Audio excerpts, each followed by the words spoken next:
17. Truesight. 9th hour, 16th day, 3rd month, 807 post-Heavenfall. The Sentinels immediately executed their new policy almost overnight, and both staff and candidates greeted the morning with the presence of additional security wardens. When business hours officially began, Father Garma's amplified voice was heard throughout the halls of the Academy. Good morning, everyone. Sentinel Garma here with good news to report to everyone. After conducting an investigation, we have determined the recent student afflictions were not caused by a contagion, and we will be relaxing our medical safety measures. That said, we will continue to further study this illness, which will require all candidates, staff, and faculty to submit another ARC screening as soon as possible. Additionally, we will be conducting evacuation drills this week, so please follow your instructors when they occur. Have a wonderful day, and may your studies and efforts be blessed by the celestial founders. A wave of comfort was felt throughout the halls as the community no longer had to be concerned with airborne pathogens or keeping their distance from one another. Yet, some were also mystified by the increase in security and the sudden and unprecedented need for ARC samples. At the minimum, people complained of the potential discomfort of the procedure, as it required blood to be drawn beneath the back of the skull. Others, however, expressed conjecture that these measures were taken to root out infiltrators, and went as far as to accuse the faculty of failing to secure the grounds. As close to the truth these presumptions were, only Ariya and the Sentinels were aware of the actual threat. Throughout the week, Father Garma directed the different avenues of research behind identifying the dream hag. While he hoped for more time, reality had none to spare, as the sudden news from the healers sent shockwaves throughout the Academy. An emergency session was soon called among the lead investigators, breaking the relatively quiet period of time. His name was Jerin Ovyliax, Shaylin relayed to the small council with a hardened voice. He was a second-year candidate under Sentinel Dane. We still have 5 others in similar conditions, and I fear they're growing worse by the moment. It won't be long until we lose more at this rate. We don't have any time left, Garma commented. Eisen, how goes the development of the ritual for Truesight? And has there been any word from Dolly regarding the expert on the ethereal? Its completion is imminent. The additional assistance Second Sentinel brought has pushed for a more stable solution, so I estimate it'll be ready next week, or earlier if we work the weekend.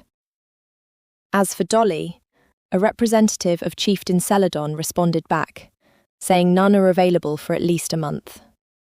I've extended calls for assistance to other commanderies, and so far, we only have one response from Langdra. They said they can send someone, but he wouldn't arrive until next week at the earliest. We can't wait that long, Valeria remarked firmly. Could you urge them to hurry? Eisen shook his head. I did in my letters. Unfortunately, the needs of our academy do not outweigh their own. A week is what they consider an expedited schedule. Should we consider closing? Shaylin asked. That's exactly what the Night Mother wants, Valeria muttered. She's targeting the school to disrupt our organization's ability to train recruits and damage its reputation. We close the academy, it's a signal the Sentinels are vulnerable and can be hit anywhere. We're already disrupted and vulnerable, especially if another candidate dies, Shaylin sharply retorted. Hush, Garma implored for calm. Sowing panic and distrust is also among her goals, and we cannot, under any circumstances, yield to it. I heed your caution, Shaylin, and every decision we make must take into consideration the safety of our students and staff. That is why I want the Truesight ritual to be conducted as soon as it's ready, and for the hunt to begin immediately after. If we fail to apprehend the Night Mother, then I will take full responsibility in requesting Sentinel Raza approve the closure of the academy. I'm sorry for the outburst, Shaylin said regretfully to Valeria. I treat every candidate's death as such a grave failure that it's all been so stressful. I know it has, she replied empathetically.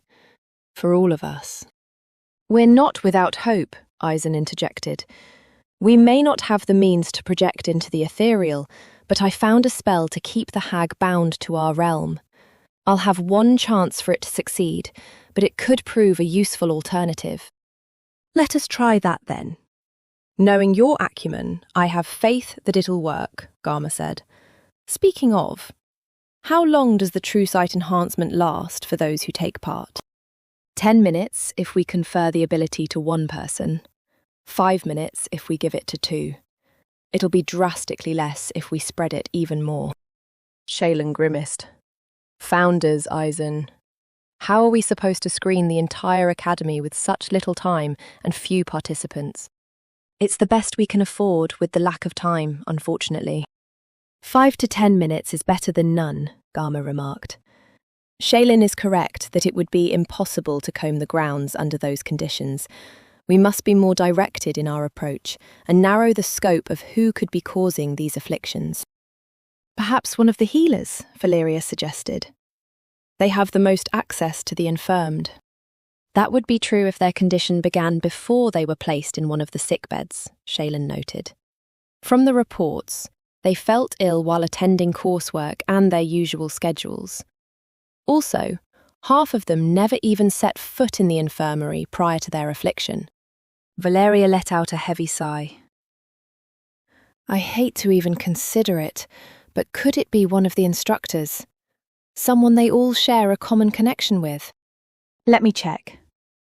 Shaylin grabbed a small stack of documents related to the candidates and hurriedly leafed through them. After a couple of minutes, he shook his head in disappointment. It appears they do not share any of the same faculty. Poison? Perhaps from the cooks? We'd all be sick if that was the case, Garma countered. Wait, I think I just noticed something, Shaylin mumbled as he sifted through the same pages. The candidates all share the same floor as their sleeping quarters. From what we know about dream hags, they work their spellcraft upon their victims as they sleep.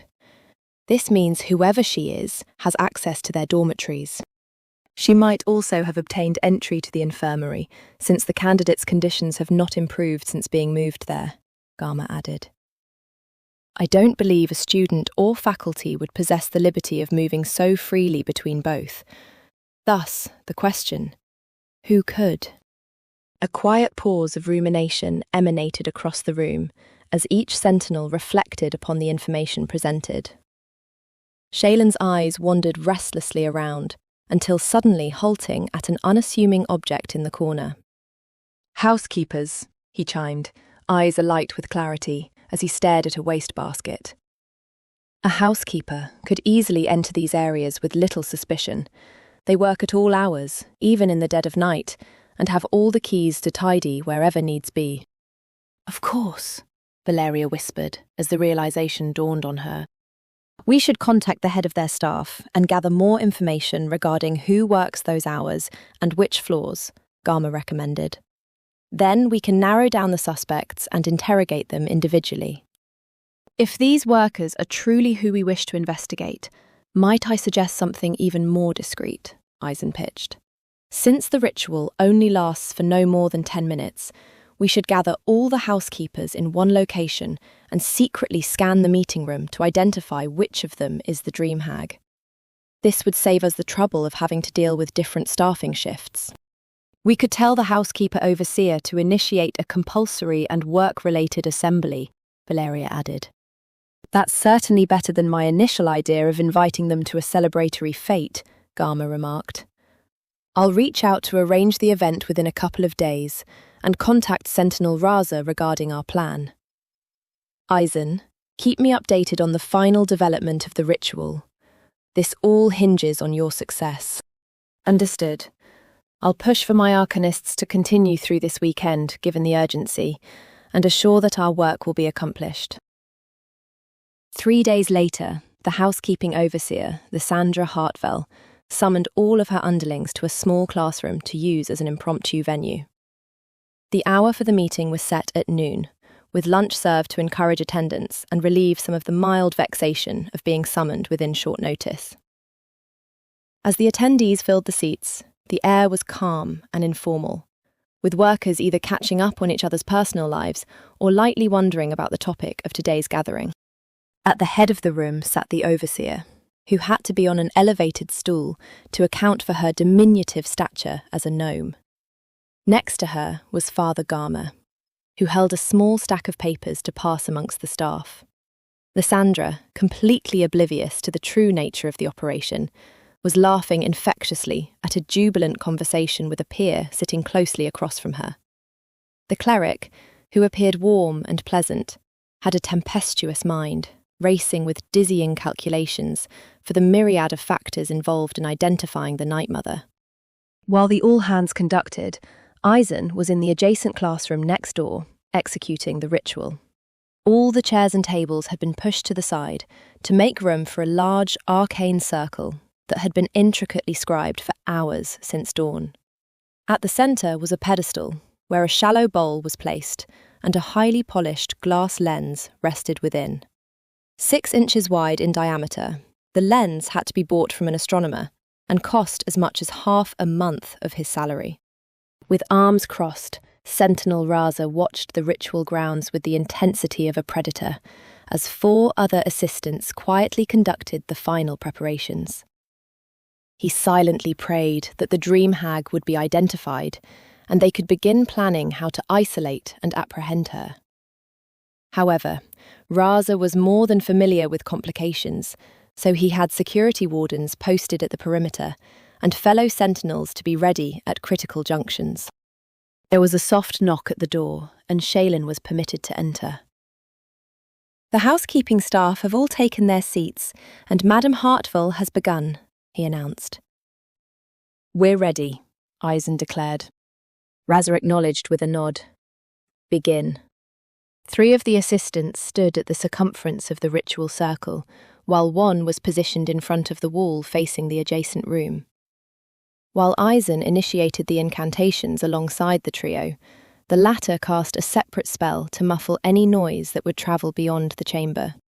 With spellbooks placed on stands in front of each ritualist, the group recited the words of their part and chanted different phrases while harmoniously joining to the same rhythm like a poetic song. Meanwhile, their minds pulsed sequential waves of arc as they traced the patterns of glyphs with their fingers in the air. The delicate hand gestures left an afterglow of energy that made the symbol faintly visible for a few seconds before falling to the floor like sand and coalescing into an identical icon within the circle. As Eisen and his team continued, more of the glyphs glowed teal and gradually spread from the position of each spellcaster. The process of filling the ritual site was excruciatingly slow, and Sentinel Raza calculated the ceremony would take at least half an hour to complete. Such a duration was still a vast improvement compared to the many hours if Eisen was to cast it himself. Yet if, at any moment, one of them was unable to produce the correct sigil or missed the timing of their incantations, the entire process would fail, and it was unknown how long it would take for another reattempt. Eisen, nevertheless, understood the gravity of the situation and was resolute in his group's discipline to deliver success. His team had tirelessly rehearsed up until this point, and the Sentinel was more than confident they would deliver a successful result.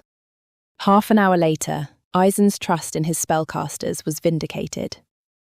The intricate patterns of the entire circle finally filled with light and began to creep its way upwards along the sides of the central pedestal. To begin the final phase of the rite, he deftly reached inside a small pouch while reciting the last of the incantations. Pinching a powder of finely ground gemstones within, he sprinkled a continuous line from the edge of the pedestal to the bowl, before retrieving a dropper bottle of holy water. As the channeling arc neared the pedestal's edge, Eisen had only a couple of seconds to deliver its liquid contents onto the lens at precisely the right moment. His delicate hands trembled as he aimed the tip of the dropper over the target, waiting for the arc to cascade through the powder and make contact with the bowl. When the creeping energy finally connected to the line of gems, it flashed through it like blinding lightning. Eisen's hands squeezed the dropper and both arc and holy water connected on the glass simultaneously, forming a narrow beam of light to indicate the ritual's success. Wasting no time, Eisen hunched over the pedestal and lowered one eye towards the lens while keeping the other closed. The sensation was uncomfortably bright, and he had to use both his hands to pull back his eyelid to maintain his gaze. Eventually, the beam faded, and the Arcanist reeled away, rapidly blinking to refocus his vision. "Did it work?" Raza asked. Eisen looked around at his peers and nodded. "From the fact I can tell Lana used illusions as an alternative to makeup, and Roland seems to regularly shrink his natural nose, leads me to believe it did." The room applauded in relief, with plenty of gleeful smiles and a couple cheers. "Quiet, everyone," Raza rebuked. "We're still in the middle of a high-stakes operation. Eisen, you need to go now before the housekeepers disperse." "Yes, Second Sentinel. I appreciate your labours, everyone." Eisen quickly bowed before exiting the door into the adjoining hallway. Thankfully, the assembly next door had not ended yet, and the participants were still engaged in questions and answers. "How strict is the deadline for submitting our timesheets? Do they actually have to be in before the 10th hour?" asked one of the housekeepers. "Well, we don't send them to payroll till around the 14th hour, Overseer Hartwell answered, her senior voice gravely and hoarse after presenting to the audience. "However, turning them in earlier helps us get back to you all regarding any slip-ups we find." "Are we still adhering to the rule where any sudden requests for time off must be made in the same pay period?" inquired another member of the staff. As the discourse continued, Eisen scanned the room for his quarry. With the Truesight activated in one eye, he could discern illusions based on the outline of energy it radiated and overlaid over people and objects. Like his assistant, Lana, he noticed many of the audience had applied light glamour spellcraft to improve their appearance. Yet it was towards the back where Eisen saw a heavy aura of malevolence, fully draped around a grotesque crone-like figure. Not a single feature of this creature was soft or rounded. Every angle of its face was sharp and elongated, and complemented the spindly body frame and appendages. What skin was exposed to the elements was ashen grey, with deep, web-like wrinkles of a person with one foot in the grave. Atop of their head sprouted two massive, curved horns extending nearly to the shoulders. Yet of all its features, most unsettling was its face, composed of two ghostly white orbs for eyes and a mouth that stretched widely from one ear to the other, causing them to have a perpetual grin of sharp teeth. Eisen's heart skipped as the dream hag swiveled her terrifying face in the direction of his sudden intrusion. It took every nerve in his body to suppress the sickening panic that rippled throughout every fibre.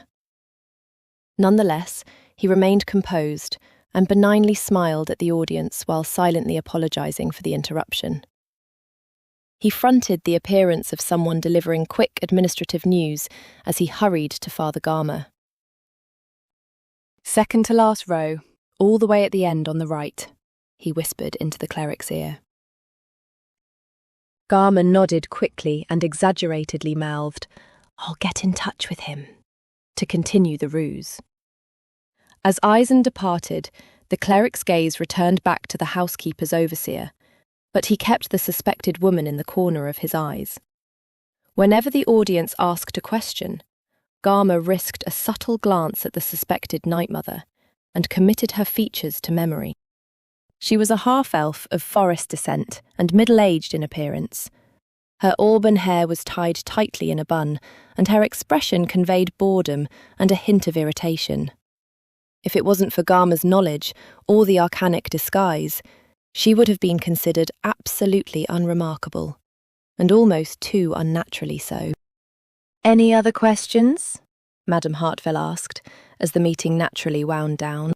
Some of the housekeepers shook their heads, while others remained silent with dismissal at the front of their minds. The overseer turned back to Father Garma. Was there anything else you would like to close with? Not at all, aside from letting you all know the Sentinel community deeply values your work in keeping our halls clean and welcoming, he smiled warmly. Keep up the phenomenal work. Thank you all for listening to my rambling, and I surely must apologise for going over the scheduled time. You have a wonderful day now. With the session adjourned, the housekeepers quickly filed out of the room to go about the rest of their duties. As Garma and Lysandra carried on a conversation of small talk, he watched the dream hag leave and was thankful her identification went without serious incident or notice. However, he knew he could not relax yet, since the next phase had already begun. By the way, Lysandra, Garma shifted topics. I wanted to inquire about the half-elf who was sitting towards the rear of the room on the right. I've seen her working tirelessly and wanted to give her my highest praise. Oh, she'll very much appreciate that. I'm not sure what's been eating at her recently, but she's been noticeably more distant and agitated lately. I'll be sure to put in the kind word, Sentinel. Thank you. Just to clarify, what is her name? Nearly 3 weeks ago. The elven girl placed a toy of an owl beast on top of the food cart with a mischievous grin. He'll understand. It's an inside joke between us. Madame Elston wanted nothing more than to flip the trolley and spill the contents all over the candidate. To see her completely covered in slop and her tailored Edenvalian silks soiled would have brought out deep delight after how much of a nuisance she's been. Everyone at the academy had been an annoyance to some degree, but Elston had a deep hatred of this elf after learning how she was one of the few who helped capture her apprentice, Coley. A flare of bloodlust suddenly ignited as she became more infuriated by the candidate's smile. Why mar her appearance temporarily when she could easily make it permanent? She envisioned going even further and ripping the flesh off her delicate face to wear it like a mask. The act could be done instantly, and there were no witnesses to see the walls being painted with the red of her entrails. The thought of filling the air with the sweet scent of blood and death filled her with thrilling euphoria, especially when it had been far too long since she had preyed on a victim so animalistically. This elf's death would be both gruesome and artfully exquisite to be reminisced for centuries to come. Sadly, the housekeeper could only remain partially satisfied at the mental visualization, since she could not risk revealing her identity yet. Aren't you a little too old to be playing with these things? Elston grumbled dryly, before noticing the girl had already sauntered away. The housekeeper gritted her teeth at the insolence and knocked on the door. Zaren Vigilai, I am here to deliver your meal, she announced, despite knowing no one would answer. After pretending to wait for a moment, she pulled out a key to the correct room and let herself in. Of the spaces she's accessed, this one was notably the most immaculate. Every object, from the books and writing utensils on the work desk to the toiletries in the private bathroom, had a place and was well organised to be both easily accessible and pleasing to the eye. Neatness was the only redeemable trait Elston considered about Zaren, since she had fathomless animosity for the one who shot and wounded her dear Coley. The bed was the only thing unkempt, with its occupant sprawled out unceremoniously on it.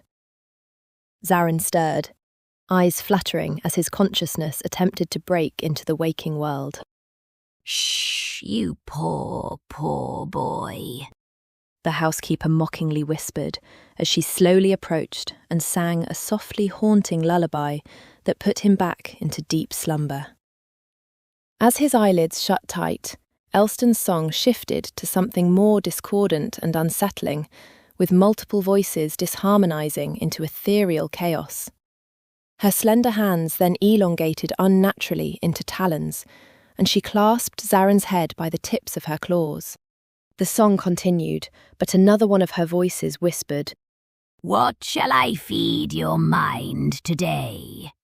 Something old or something new?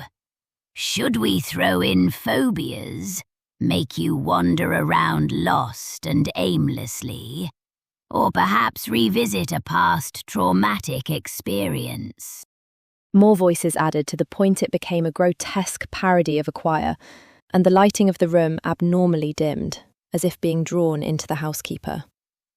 Faint wisps bent the image around her claws as she weaved another nightmare for Zarin to experience.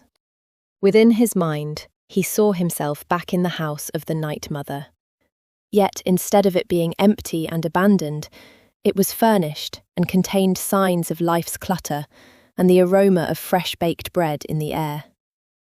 The rooms were well lit, and he could hear the placements of plates down on a table nearby. Regardless of the warm and comforting atmosphere, the feeling that Zarin did not belong here gnawed at his paranoia.